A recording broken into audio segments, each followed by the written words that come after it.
Welcome to Razzball Radio on the Fantasy Sports Network. I'm your host, Nick Capozzi, and it's Tuesday. And every Tuesday, we're joined by our waiver wire expert and noted animal lover, Tehol Beddict at Beddict143 on Twitter. Hello, Mr. Tehol. How are you? Good. How are you doing, Nick? You know what? I'm really happy because we have another dog with us last week. Last week, we were introduced to Valentino. That's you, of right. course, can check that out if you go to razzballradio.com. Who's this cute little puppy all dressed up in clothing? This is his sister and my queen, Lift her up a Maya. little bit. Give her a Maya, big... Maya Bella, queen of my household. Tehol or Maya Bella Beddict the second. Okay. You know what? This totally changes people's perception of you on Twitter, just so you know. Because they think you're angry. They think there's a lot of anger. That's what my friend says. Like, I'm just on Twitter. It's like I'll send these text messages. They're like, dude, I'm going to block you. You're losing control of your emotions. I'm like, dude, it's just entertainment, man. I'm an entertainer, man. That's all it is. No biggie. Entertainer and waiver wire expert. That too. And animal lover. We tried to get Beatrice the chicken on today because Tehol really does own a chicken named Beatrice. We're going to work on that for next week, perhaps. Next week for sure. You know, considering we've been doing this for weeks, we think you'd have your earpiece figured out by now. Well, it's a problem. You add in the animals. They're bumping things. They're moving stuff around. It's really annoying. All right. But yes, Do you want to put Bella? I think I'd have a better earpiece. You're right. I love how you just tossed Bella to man. the side. All right, Bella, your 5 minutes are over. Here you go. You got it. Yeah, Got it. she's done. All right, let's talk about waiver wire pickups. Let's start at the top with RG3. So, Robert Griffin III coming back this week. Colt McCoy, of course, got the start last night, Tehol, but RG3 is going to be back and ready to go this week. Now, he's not available in a ton of leagues, but if you are in need of a quarterback, if you've been rolling out Blake Bortles, or if you've been rolling out, I was going to say Ryan Tannehill, but he's been adequate. I think that's the best way to describe him. RG3 is the guy you got on your list, brother. Tell me why you want RG3 on Tehol Beddict's team. You just said Ryan Tannehill. Let's take a look at the weapons Ryan Tannehill has for a second. You got Lamar Miller. Yeah, you got Mike Wallace. It's kind of exciting. Tannehill can't throw a deep ball to save his life. They got nothing going out there. They got a bunch of slot receivers. They got Hartline, the Great White Hope. I hated the re-signing. He's getting way overpaid. But then let's look at Washington. For a second. You got Pierre Garçon. You got Deshaun Jackson. Jordan Reed's back. Niles Paul's killing it. We got Halu as a third down back who catches the ball great out of the backfield. Robert Griffin runs the ball better as well as anyone. Hopefully he's not going to hurt himself, but he could go out there and be 25% of what he used to be and be better than Ryan Tannehill. He could be better than a lot of guys depending on the week. I like it. That's a lot of Tannehill. Oh, now there's a cat. We got a cat there behind you too, Tehol. Who's that? Oh, that's Nikita. It's like a regular Noah's Ark at Tehol's house. She wanted to be included in the show. I know, Nikita. Thanks for licking yourself on television, Nikita. Okay. Normally that might get you kicked off, but not on Razzball Radio. So RG3 didn't look very good when he first started. So you think that there's a chance here he's going to have a nice little second half and be rosterable? You can't hold against him for 1 week. I'm a little concerned the durability. He doesn't know how to slide. But let's take a look. Tom Brady looked like trash the first 4 weeks. People are dropping him. I'm like, come on, dude. Of course he turns it around. Now he's throwing 4 touchdowns every week, 5 this week. But you can't. I don't judge based on past performances. If I did that, I'd probably be in another profession, man. Not a fantasy football analyst. / underwear model. By the way, that's what he used to do. Okay. I'd do that. I'd be back doing that. You know what I'm saying? Traveling, Tijuana, making the rounds, Bangkok, doing it all, man. Luckily now I got this sweet desk job with you, man. I'm set. All right, beautiful. Let's talk about Jonas Gray. Speaking of desk jobs, I got no segue there. Okay, I was going to talk about jobs, actually. Pardon me. And, it's kind of the hot hand with Bill Belichick, and then he switches it up. It really depends on his mood. Right. How his chakras are aligned is really how you're going to get to understand Belichick's starting running back situation. But look, Jonas Gray got the start. 17 carries for 86 yards. A little bit of thunder here to Vereen's quickness. Is that what you're thinking? I am thinking that, man. The hoodie, you never know what you're gonna get with this guy. And it's like everyone is thinking we talked about this a week or two ago. We are talking about Bolden or White. Who are we going between? We didn't even mention this guy. Maybe you did. I certainly did not. But it looks like White. I mean, White only averaged 2.8 a carry this last week, 2.4 maybe. It's somewhere in there. He only had 6 carries to Gray's 17. So obviously he's behind right him now on the Gray's depth the man. chart. No Yeah, question about that. I mean, but we just don't know. We don't know. I mean, it's kind of a risky start, but it's definitely looking like the undrafted rookie out of Notre Dame, 225 pounds.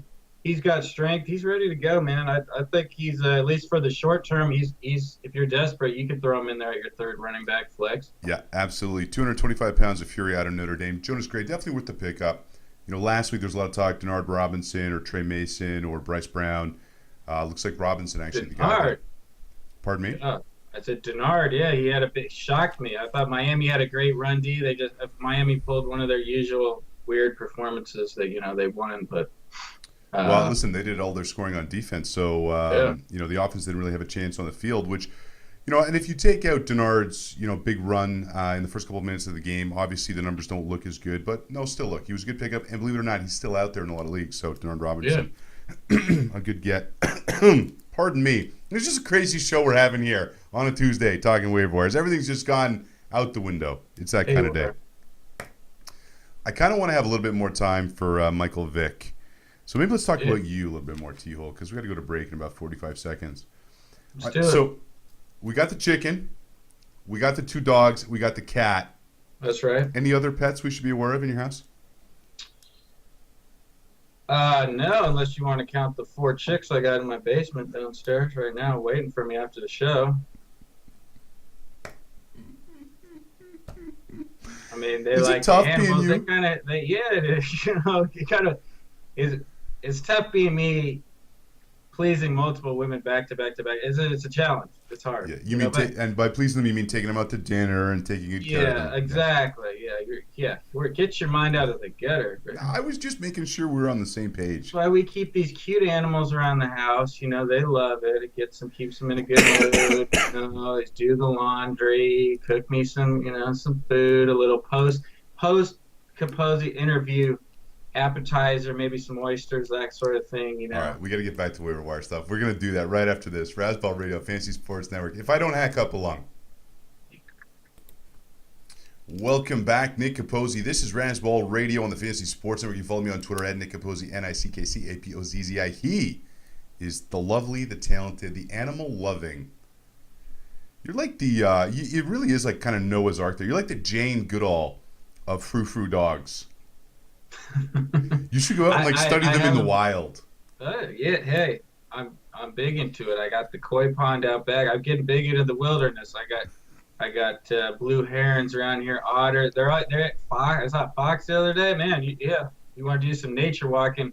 I might do a nature show. You should. That could be a spin-off from this. Forget waiver wire. We'll talk nature. I'll be interviewing you. Okay, sounds good.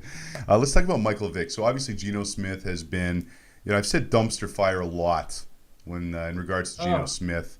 2 completions, just a mess. 5 yards, 3 interceptions. It's almost like mathematically impossible. It's almost impossible to do what Geno Smith did. Replaced by Michael Vick. Now here's the thing. I don't think that Michael Vick is going to be necessarily much of an upgrade over Geno Smith. Plus he's probably going to get hurt. What I will say, I do think there's the opportunity that Vick, because he is more mobile, and that's really all he's got in his game. I mean, as bad as Geno Smith is, I hate to say it, Smith is probably more accurate than Vick. I think there's a chance that Michael Vick's going to make the guys around him better. But you got him on your list. Tell me why you think he might be startable at some point this year. Well, he's on my list. He's a sentimental favorite. I remember when he came back from prison and came to the Eagles. I'm like, if he comes in there, this could be one of the greatest comeback stories ever, even though it's not like a happy comeback. But, whatever. It was a great performance. He led me to the finals. He was great that year. 1 year. Yes, great that 1 year, and he was just excellent. He's going to run a lot. If he can limit the fumbles, he coughed it up 4 times this week. 2 of them were recovered, so you're getting negative there. He had the pick, but he did lead them on a score his first time with the ball. They're adding Harvin in the mix. If they can get Decker, I don't know why they didn't just sit him like 3 weeks, a couple weeks in a row instead of him just trying to play through it limited every Because they have single nothing week. else. I mean, they got Yeah, but Curly, it's and then like, they but give Curly a but 4-year nothing. Yeah. extension. I just think you take Oh, Chris Johnson, you take Ivory, you got the two tight ends, you got Harvin now with Vic out there. I think he'll be able to put up a respectable fantasy line. Is all I'm saying. If you're desperate at quarterback, we talked about RG3 earlier. If you just need like a 1 week fill-in Vic, I don't think Vic's a bad call at all. At some Yeah, point. you know what though? And remember this, one of the greatest commercials of all time. Remember the Michael Vick roller coaster ride experience commercial? Do you remember that? That's not the Ron Mexico ad? No, Uh, YouTube it. The one uh, where it's like these kids getting on this, like ride in an amusement park, and it's the Michael Vick experience. It's like him running around. That's a great commercial, man. That was one of the best commercials that I can remember. All right, let's talk about something else that's great here. And I love this guy. This is a guy that Jess Root from Revenge of the Birds, he's a regular here, covers the cards for us. In the preseason, he was talking about John Brown out of Pitt State. You oh, got to see John Brown, blazing speed, 4.34 40 time at the combine.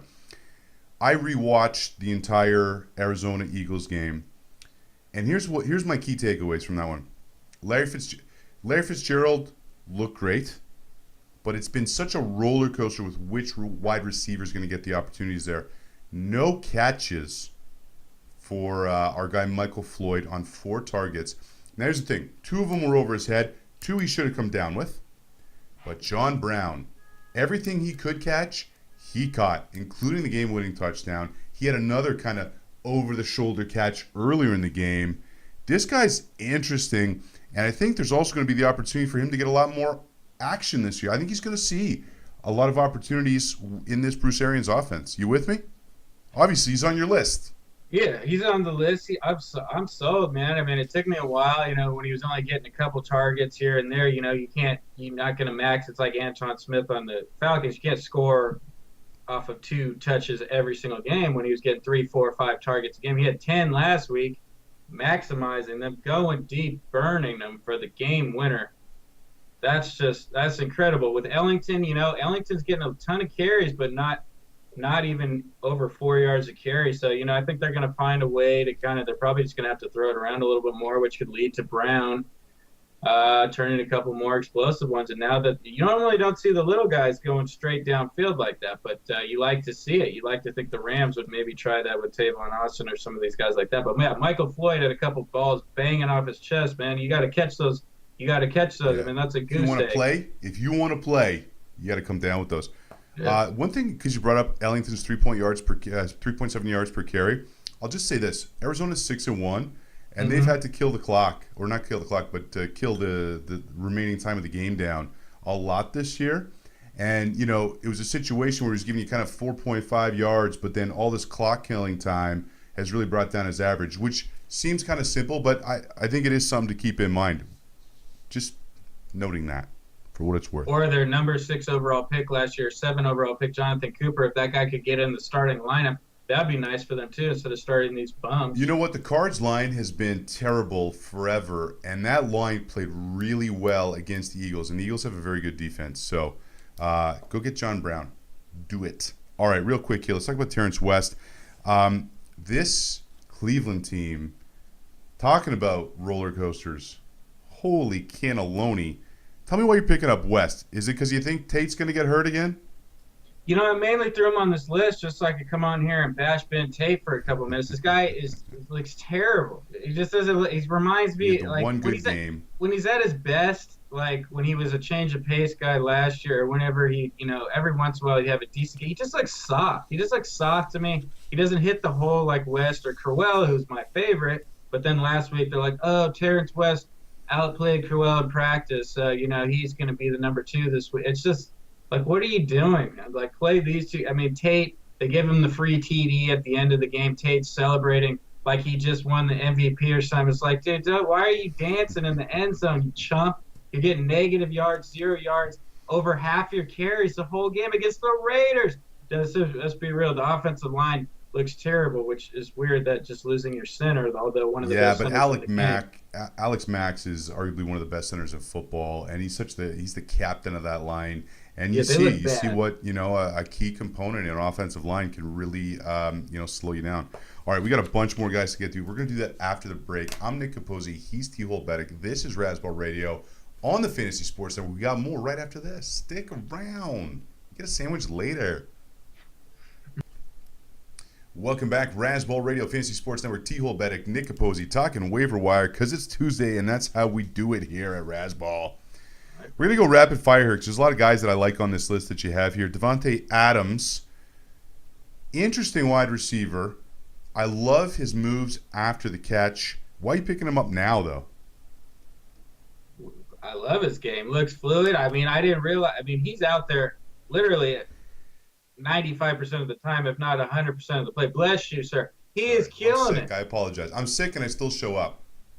Yeah, exactly. There's a lot of people, a lot of you guys out there should look at what Nick's doing and maybe do that too. Don't call in your boss every time you get a little sniffle or something. Hey, man, we launched May 7th. I have not missed a show, including 32 straight days on the road on tour. Major props to you for that. You're the man. Showing up. 50% of success is showing up, people. All right, exactly. So tell me why we're showing up and getting Davante Adams. Oh, because he plays for the Packers. I mean, I wish Aaron Rodgers would have taken a little seat after pulling the hammy. Like, the game's over, dude. Why are you out there? Like, this doesn't look right, even though he somehow limped his way in for a 15-yard rushing TD up the gut, which is embarrassing for the Saints D, but it didn't matter. But they got a bye week. Rodgers will be fine. Davante Adams, he's like Boykin's role last year, only he's Boykin on steroids, dude. And you see that Rodgers is trying, he's pointing, going to get him right, trying to find him the ball. I mean, he had 7 catches, only 75 yards, but that's not bad. I mean, but he's in the slot. But I can see this guy going deep. He's got a great body, great looking out. He looks legit out there. I know he is. There's no question. The only problem for me is that there's too many mouths to feed there with Cobb and Jordy Nelson ahead of him. But all right, let's go where there's no mouths to feed. St. Louis, Brian Quick out for the year, unfortunately. Very disappointing because he was off to such a great start. Why are we getting Stedman Bailey here instead of Kenny Britt, bro? Well, I'm assuming. I mean, Britt's probably not owned anywhere either, really. But I mean, this is going to be kind of like who's going to step up. I suppose it could even be like a Chris Givens type that forgot. Man, I forgot he was even on the team until a year ago. We'd forgotten before this season started that Brian Quick was still on the team and was the first pick in the second round a couple of years ago. Right. So he broke out. I mean, I like Bailey. Huge college numbers. He's bigger than Tavon Austin. He knows how to get the ball. He's been good. He's got some quickness, not blazing 40 speed, but he's fast enough to get it done. I mean, he could just take a little. I think he's going to kind of break away as maybe their best, at least wide out going forward. Britt is just going to go down, or just do. I'm not a Britt fan at this point. So listen, he's not an exciting pickup, but Bailey's worth the gamble. I'm with you. All right, moving to Indianapolis, Dante Moncrief. Nice game this week. Very nice game. Hakeem Nicks is toast. And Dwayne Allen is way past being on pace for the 10 touchdowns I said he'd get this year. He's already got 6. But Moncrief looked good, man. 7 for 113 and a touchdown on 12 targets. Talk to me about it. He's always been a very intriguing guy. He was a big recruit. He's been at Ole Miss. He was, he's been he just never quite was as good as his like intangibles and skills he should have been. Like he should have putting up much better stats. Yep. He's always been that kind of guy. But now you got Andrew Luck, you got Wayne teaching you the game, but Dwayne could also end up being his detriment this season because Wayne will get that spot back, but they're chucking the ball, man. I mean, they are throwing the ball like we talked about with the Packers, it's kind of the same situation, maybe even more so. I mean, they're checking it to everyone. Where's Kobe Fleener? Dude, put this guy's face on a milk carton. This guy was a terrible pick. No need there. Yeah, it looks like he hasn't transitioned well to the pros. Dwayne Allen looks great, but Moncrief, he looks really good yesterday. He should be owned right now. We'll see kind of what happens over the next few weeks if he can stay in the mix or if Wayne goes down again. He could be extremely valuable if Wayne misses any more time. Yeah, but Nick's is done. Dante Moncrief, you mentioned out of Ole Miss. Interesting, LSU, big upset against Ole Miss. You know who called it? Joe Lisi. We'll talk to him on Thursday, our college football guy. Okay, Charles Sims.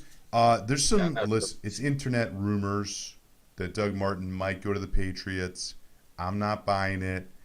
Charles Sims, though, he of the wrecked ankle, looks like he might be back not in the not too distant future. There's no one there because Martin is not good, and Rainey's a not very good change of pace back. So Sims, I think, is just going to get opportunity if he's healthy. Why are you picking him up now? He needs to be on now. Doug, I remember, I've never been a Doug Martin fan. I know a lot of people were high on him. I won't name names after his rookie season. It seemed kind of like fluky. You mean to Sky, me. who used to be a football editor and had him ranked It wasn't number just him, though. one? It's ESPN. It's every major site. Everyone loved this guy. I just wasn't a huge fan of the talent, which still doesn't explain how he's as bad as he has been. Because Rainey is able to do some decent work when he's in there, but Rainey's more of a he can't be the feature back. I don't think all year. James looks nothing like he did when in limited time last year. So it's time, man. He's a third-round pick. Their season is in shambles. You got to give him a shot. He's gonna get in there. I mean, at some point sooner rather than later. And Doug Martin is, if he doesn't get traded, he's getting benched because he's doing nothing. Okay, one last guy. Speaking of awful, the Raiders are awful. Let's talk about Latavius Murray. I've been saying they got to liberate Latavius all season long. Sorry?